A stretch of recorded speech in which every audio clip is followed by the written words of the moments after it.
Hi folks, this is Cameron again, and I have been trying my best to rock my muse.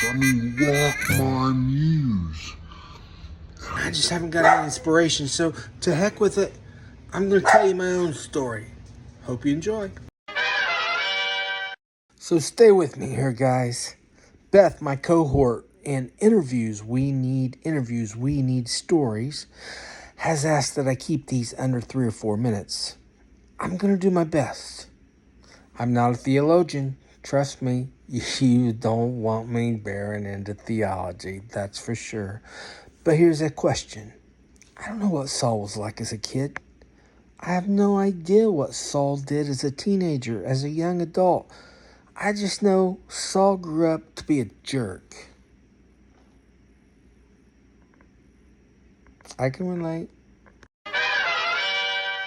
My story of how Saul becomes Paul, or Cameron becomes Cam. Okay, Five Rivers, here's a scoop. If I expose myself, so to speak,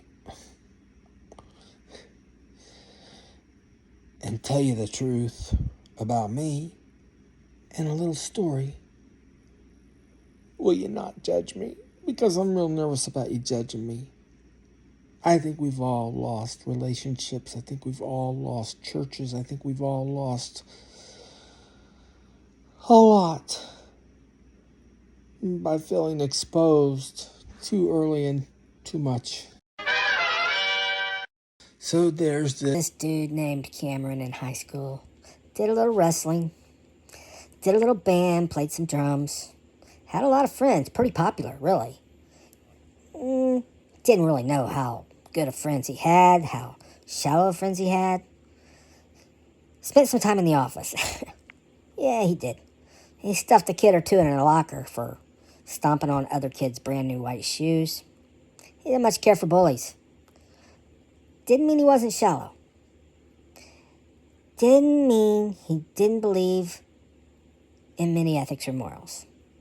He was just a go, fun-loving, get in trouble, be popular, get as many girls as possible kind of guy, right? And then he graduates. So little farm boy graduates, right? Big time little farm boy. He goes to the Hill Jacks of Kentucky and goes to college, and dadgum if he's not miserable. Why is that? Up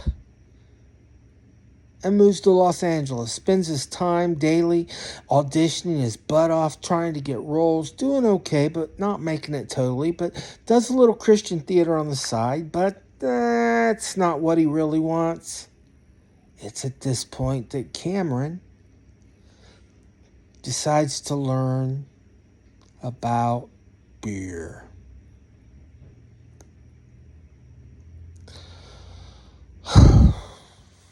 Not only does he learn about beer, but he also becomes kind of a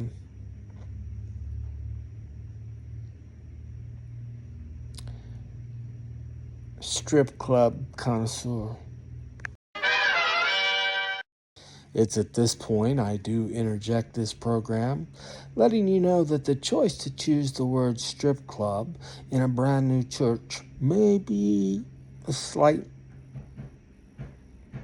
over-exposition, shall we say. I also understand that there's a tough couple of choices here.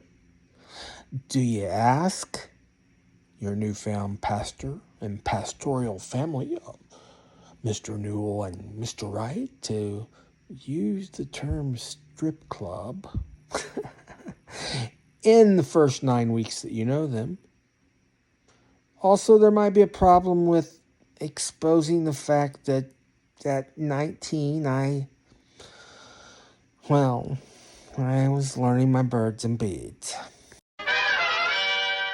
Soon thereafter, with no fame popping up, no fortune showing, Cameron became very homesick for cows and corns and thought that Hilljack College might be a better bet.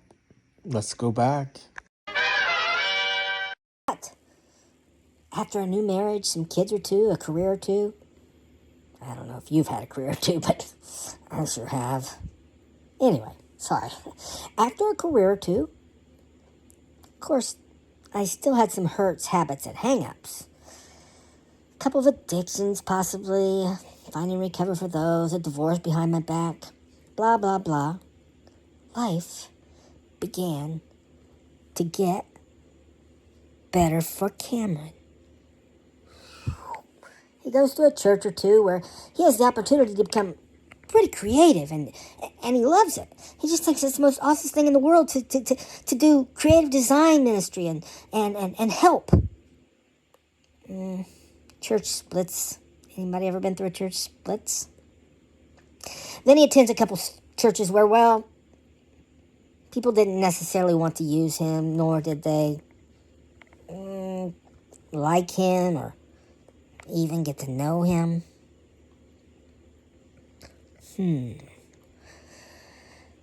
I sure don't know why. He studies hard. He even dabbles and sticks his toes into a little bit of ministry school and seminary. On a long walk, Cameron,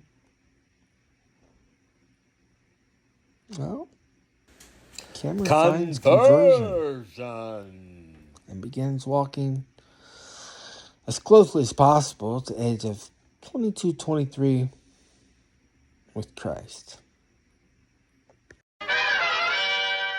But sanctification,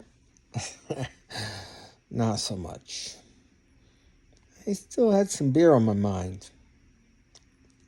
And a woman or two. Even lost a marriage. I don't know how to close this short story except for to let you know that, yeah, I found some similarities in my life with Saul and Paul in his life. I am by no means Paul. Paul's my hero next to Christ and David.